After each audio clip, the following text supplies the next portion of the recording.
మునగాల మండల కేంద్రంలో ఎంఆర్పీఎస్ ఆధ్వర్యంలో గత 8 రోజులుగా జరుగుతున్న రిలే నిరాహార దీక్షలను ఎంఆర్పీఎస్ రాష్ట్ర అధ్యక్షులు డాక్టర్ గోవింద్ నరేష్ మాదిక సోమవారం సందర్శించి సంఘీభావం తెలిపారు. అనంతరం ఆయన మాట్లాడుతూ కర్లా రాజేష్ లాకప్ డెత్ ఘటనలో ప్రధాన కారకుడు చిలుకూరు ఎస్ఐ సురేష్ రెడ్డినే అన్నారు.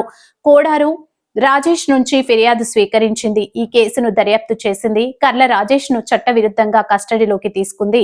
చట్టవిరుద్ధంగా చిత్రహింసలు పెట్టింది. అతనికి చనిపోయే పరిస్థితి తీసుకొచ్చింది చిలుకూరు ఎస్ఐ సురేష్ రెడ్డి అన్నారు. అయితే ప్రధాన కారకుడిగా ఉన్న చిలుకూరు ఎస్ఐ సురేష్ రెడ్డిని సస్పెండ్ చేయకుండా కేవలం కోదడ రూరల్ సిఐ ప్రతాపలింగన్ ని సస్పెండ్ చేయకపోవడం దారుణమైన చర్య అన్నారు. కుల వివక్షతకు పోలీసు ఉన్నతాధికారులు పాటిస్తున్నారని అన్నారు.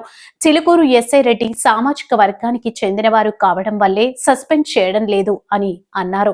తక్షణమే ఎస్ఐ సురేష్ రెడ్డిని సస్పెండ్ చేయాలని, అలాగే కర్లా రాజేష్ ఉంటది అనే పనులైన నిపుణులైన ఫోరెన్సిక్ డాక్టర్ల చేత పోస్ట్ మార్టం జరిపించాలని డిమాండ్ చేశారు. ఈ డిమాండ్లను నెరవేరే వరకు మందకృష్ణ మాదిగ పిలుపు మేరకు ఉద్యమాన్ని ఉధృతం చేస్తామని, నిరాహార దీక్షలు కొనసాగిస్తామని తెలిపారు.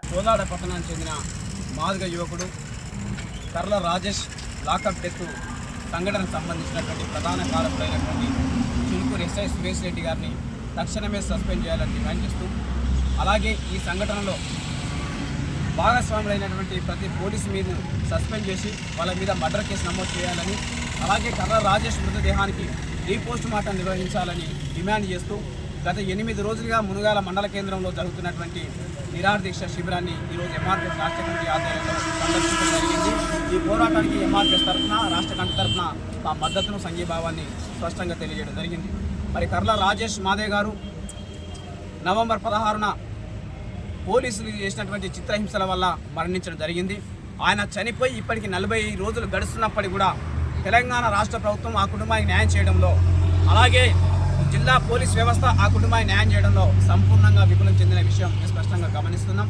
మేము మొదటి నుండి ఈ సంఘటనలో కర్ల రాజేష్ మృతికి ప్రధాన కారకుడు Chilukuru SI Suresh Reddy, Kodad rural CI Prathapalingam garu, అలాగే మరికొంతమంది సిబ్బంది ఇందులో భాగస్వాములైన వాళ్ళ మీద చర్యలు తీసుకోవాలని మేము డిమాండ్ చేసినాం. అలాగే వాటితో పాటు కర్ల రాజేష్ మృతి కారకులైనటువంటి పోలీసులను సస్పెండ్ చేయాలి, వాళ్ళ మీద మర్డర్ కేసు పెట్టాలి, ఎస్సీ ఎస్టీ కేసు పెట్టాలి. అలాగే వీటితో పాటు రాజేష్ మృతదేహానికి రీపోస్ట్ మార్టం నిర్వహించాలని చెప్పేసి మేము డిమాండ్ చేయడం జరిగింది. మరి ఈ డిమాండ్లలో భాగంగా మందకృష్ణ మాదిగ గారి నాయకత్వంలో ఈ డిమాండ్ సాధించడం కోసం గత 9 రోజులుగా ఎంఆర్పీఎస్ చేసిన పోరాట ఫలితంగా కోదాడ రూరల్ సిఐ ప్రతాపలింగం గారిని సస్పెండ్ చేయడం జరిగింది. అలాగే చిలుకూరు ఎస్ఐ సురేష్ రెడ్డి గారిని జిల్లా ఎస్పీ ఆఫీస్కు అటాచ్ చేయడం జరిగింది. అలాగే హుజూర్నగర్ పోలీస్ స్టేషన్లో వీళ్ళ మీద ఎస్సీ ఎస్టీ కేసు కూడా నమోదు కావడం జరిగింది.